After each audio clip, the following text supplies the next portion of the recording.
హైదరాబాద్ పారిశ్రామిక శాఖలో యాపిల్ సంస్థకు విడిభాగాలు సరఫరా చేసే కంపెనీ ఫాక్స్కాన్ యూనిట్ ఓ ఆభరణంగా మారనుంది. గత ఏడాది శంకుస్థాపన చేసిన ప్లాంటును శరవేగంగా నిర్మిస్తున్నారు. ఇప్పటికే యూనిట్ స్ట్రక్చర్ దాదాపుగా పూర్తిగా వచ్చింది.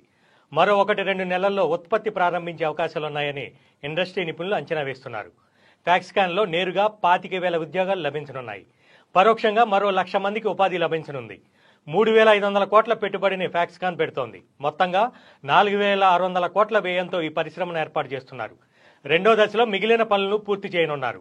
కొంగరకలాన్ వద్ద ఎలక్ట్రానిక్ పరిశ్రమలు పెద్ద ఎత్తున ఏర్పాటవుతున్నాయి.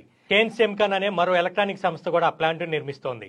ఫాక్స్కాన్లో సెల్ ఫోన్లు తయారు చేయనుండగా కేన్ సెమికాన్లో కంప్యూటర్లు, ల్యాప్టాప్లు, సెల్ ఫోన్లతో పాటు మరికొన్ని ఎలక్ట్రానిక్ వస్తువుల్లో ఉపయోగించే అతి ముఖ్యమైన సెమీ కండక్టర్స్ను తయారు చేస్తారు. ఫాక్స్కాన్ యూనిట్ ఇతర పరిశ్రమల వల్ల కొంగరకలాన్ చుట్టూ పెద్ద ఎత్తున రియల్ ఎస్టేట్ వ్యాపారం పుంజుకుంటోంది. కోకాపేట తరహాలో కొంగరకలాన్ చుట్టుపక్కల గ్రామాల్లో భారీ ఎత్తున పెద్ద రియల్ ఎస్టేట్ ప్రాజెక్టులు వచ్చే అవకాశం ఉంది. ఔటర్కు దగ్గరగా ఉండటంతో పాటు ప్రభుత్వం మౌలిక సదుపాయాల కల్పనలో పూర్తి స్థాయిలో సహకరిస్తోంది. ఈ కారణంగా కొంగరకలాన్ మరో కోకాపేటగా అభివృద్ధి చెందబోతోంది.